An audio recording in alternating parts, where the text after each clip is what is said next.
Bagaimana cara mengakses data kualitatif? Suatu penelitian, khususnya penelitian kualitatif, tentu mengakses data kualitatif itu menjadi hal yang sangat penting ya, menjadi kunci. Bagaimana itu akan kita bahas di video ini. Baik, selamat datang di channel Tirta Musitama. Di channel ini kalian semua akan mendapatkan kiat-kiat ya, belajar ya, sukses belajar di perguruan tinggi. Terima kasih yang sudah subscribe ya. Yang belum subscribe silahkan ya subscribe sekarang. Baik, kita lanjutkan tadi pertanyaan awal di video ini, yaitu tentang membahas bagaimana mengakses data kualitatif atau mendapatkan data-data kualitatif. Data kualitatif ini macam-macam ya. Seringkali data kualitatif ini yang primer ya, yang langsung kita cari di lapangan. Nah, ini bisa dari wawancara, observasi ya, focus group discussion dan lain-lain. Ataupun kalau data kualitatif itu sifatnya lebih sekunder, kita bisa cari juga dari berbagai macam literatur, buku, karya-karya ilmiah, ya, bahkan termasuk juga website, media dan lain sebagainya ya. Baik, nah ini sebenarnya merupakan jawaban atau respon dari pejuang skripsi. Kalian semua nih ada salah satu yang menanyakan ya, bahwa bagaimana mendapatkan data kualitatif atau akses kepada data yang agak unik atau yang unik ya, yang konteks sosialnya itu lebih dia menyebutnya lebih primitif gitu ya, mungkin lebih tradisional, mungkin lebih tertutup gitu ya. Nah, ini satu tantangan ya. Nah, biasanya memang dalam konteks ini data kualitatif seperti itu terkait dengan kondisi sosial, kultural, ekonomi, kemasyarakatan. Ya, biasanya di Kasana Sosial Humaniora itu bidang studi seperti antropologi, ya kan, sosiologi, ya politik juga. Ya.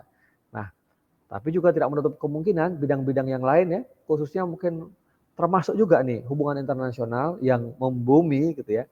Karena hubungan internasional juga bisa dilihat bagaimana melakukan interaksi ya antar aktor di level subnasional di kota, provinsi dengan ya, kota, provinsi di negara lain. Nah, itu salah satu juga, atau juga interaksi antar masyarakat yang melintasi batas negara. Nah, jadi sebenarnya konteks sosiokultural, ekonomi, politik, masyarakat lah intinya itu ya, itu menjadi satu hal yang penting dalam kajian kualitatif.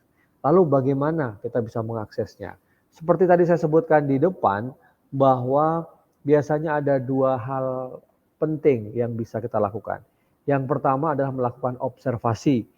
Observasi itu ya kita datang ke tempat penelitian itu ya, ke tempat suatu masyarakat, kelompok masyarakat, atau juga mungkin individu, atau juga misalnya di situ ada lingkungan tertentu, atau mungkin perusahaan juga ya, atau organisasi-organisasi lah ya, kira-kira seperti itu. Nah, memungkinkan. Artinya dengan melihat langsung. Ingat, dalam penelitian kualitatif, peneliti adalah tools yang paling hebat, yang paling penting, paling strategis, karena dialah yang memegang peran penting dalam mencari data, mengakses data, menginterpretasikan data gitu ya. Nah, itu yang pertama, observasi dengan melihat, memperhatikan. Nah, observasi ini pun bisa dilakukan apakah sebagai observer hanya di luar saja, ya, melihatnya dari luar, dari masyarakat itu, atau observer yang sekaligus sebagai partisipan. Artinya ada masuk ke dalam masyarakat itu. Artinya masyarakat itu tahu bahwa kita sebagai peneliti juga sedang meneliti mereka, gitu ya. Mengobservasi tapi sekaligus juga menjadi partisipan. Nah, itu yang pertama. Yang kedua caranya adalah melakukan wawancara. Nah, wawancara kepada key informan ya, kepada narasumber-narasumber penting. Nah, narasumber penting ini adalah orang-orang yang memang memiliki pengetahuan yang terbaik di bidang yang akan kita teliti atau topik yang akan kita teliti.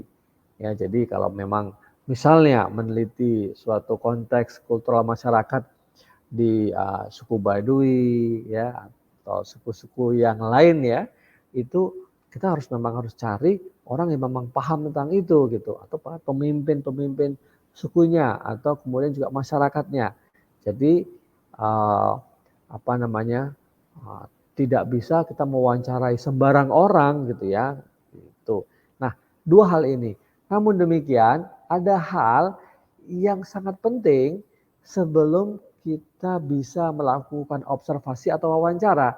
Nah, ini tadi kan kembali kepada pertanyaan para pejuang skripsi tadi di depan ya, bagaimana mengakses data kualitatif yang memang unik gitu ya, yang punya konteks sosial masyarakat yang katakanlah tradisional, primitif itu gimana. Nah, sebelum saya sampaikan, silahkan ya yang belum subscribe, kalian subscribe sekarang ya. Nah, ada satu orang atau satu kelompok yang namanya dalam penelitian itu namanya gatekeeper. Ya, gatekeeper, bukan goalkeeper ya. Kalau goalkeeper kan kiper di bola itu ya. Nah, gatekeeper di sini adalah dalam tanda kutip adalah orang yang memberikan akses ya, yang menjaga antara kalian peneliti dengan partisipan atau konteks masyarakatnya. Jadi orang yang menjadi mediator. Nah, gatekeeper adalah seseorang yang memberikan mediator, menjadi mediator ya, melakukan mediasi antara peneliti kita, antara kalian dengan setting penelitian yang memberikan akses. Nah, ini menjadi sangat penting sebelum kita bisa observasi, sebelum kita wawancara, kita harus temui dulu. Kita harus cari dulu gatekeepernya. Nah, gatekeeper itu kalau misalnya ke masyarakat yang tadi dikatakan yang tradisional, yang lebih tertutup, cari siapa orang yang bisa memfasilitasi itu. Misalnya, apakah memang kepala sukunya atau kemudian masyarakatnya, atau karena kalau itu kan berarti sudah masuk ya kan. Nah, atau misalnya nih ada juga pemerintah setempat atau tokoh masyarakat yang di luar itu, di sekitar masyarakat itu, tapi sudah sering berkomunikasi. Kan sering ya kita melihat bahwa ada seorang yang mungkin dipercaya menjadi mediasi gitu ya, mediator antara suku tersebut dengan masyarakat luar gitu ya misalnya. Nah, cari seseorang ya yang menjadi gatekeeper itu. Selain itu, gatekeeper juga berperan mencarikan akses, ya, mendapatkan akses kepada partisipan penelitian. Kalau tadi kan akses terhadap setting penelitiannya, misalnya di daerah mana, ya masyarakat mana, ya begitu udah ketemu, lalu juga gatekeeper itu bisa memberikan akses kepada partisipannya. Siapa sih narasumber-narasumber yang layak, yang otoritatif untuk menjadi narasumber yang diwawancarai. Nah, ini menjadi hal yang sangat penting ya. Jadi temukan gatekeeper itu dalam penelitian Anda. Nah, tapi kemudian bagaimana cara menemukan gatekeeper yang bagus, bagaimana gatekeeper itu bisa berperan dengan baik, itu sangat tergantung kepada motivasi seorang gatekeeper atau beberapa orang gatekeeper ya. Yang motivasinya macam-macam ya, terutama kalau memang terkait dengan kondisi situasi dari gatekeeper sendiri. Kalau itu memberikan keuntungan kepada gatekeeper yang positif, tentu dia akan membantu. Tapi kalau kemudian dengan penelitian kita ini, dengan membantu penelitian kita ini, terus gatekeeper itu merasa terancam, ya kan, merasa hubungannya dengan katakanlah kelompok masyarakat tadi atau suku tadi itu merasa terganggu, pasti dia nggak mau bantu. Nah, ini yang harus kita cari caranya. Bagaimana PR-nya tadi menemukan gatekeeper yang tepat, ya. Kemudian sekaligus bagaimana meyakinkan gatekeeper-nya agar mau membantu kita.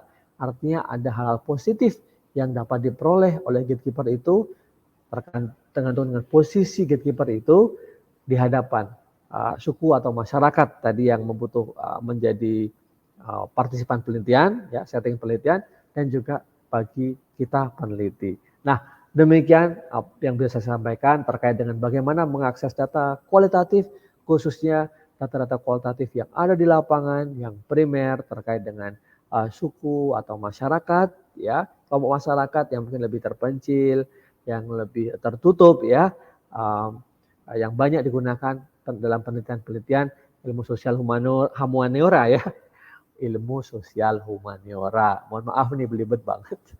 Oke, semoga bermanfaat ya. Jangan lupa kalau ini bernilai buat Anda, tekan like ya dan juga subscribe channel ini. Terima kasih banyak, sukses buat penelitian kalian ya. Tonton juga ya video-video saya yang lain. Terima kasih banyak.